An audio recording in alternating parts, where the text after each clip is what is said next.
how does that change the way that you've obviously, you're a veteran local politician, but you've embraced internet. You know, Birmingham City Council has finally got this magnificent online presence now.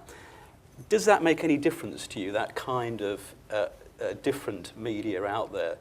Does it make any difference to you? Are you conscious of it, or is it frankly the Birmingham Post, etc., that really worries you?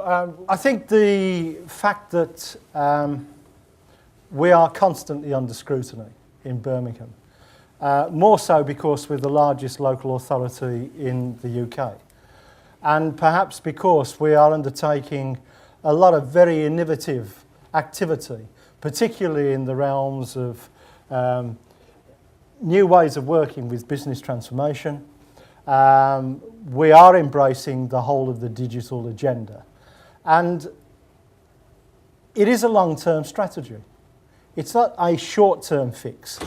We are working particularly with business transformation over a 10-year program.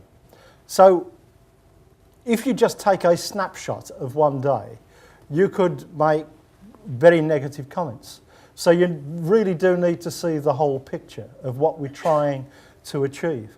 But I am held regularly to account, not only by the Birmingham Post on a daily basis sometimes for what we're trying to do, but also by a number of, they've also got a blog site, but also by one or two other blog sites as well. But do you think things have changed? I mean, do you think that the blog activity in Birmingham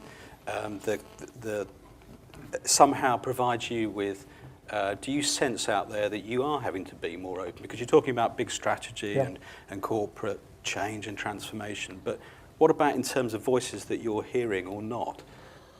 I do go onto the sites quite regularly myself to see what's being said, to see whether I'm figuring or not. But it also makes me aware of what the issues are. So it makes it more relevant, really, more up to date. And I think the point that Mike and Tony were making about the press is no longer instantaneous.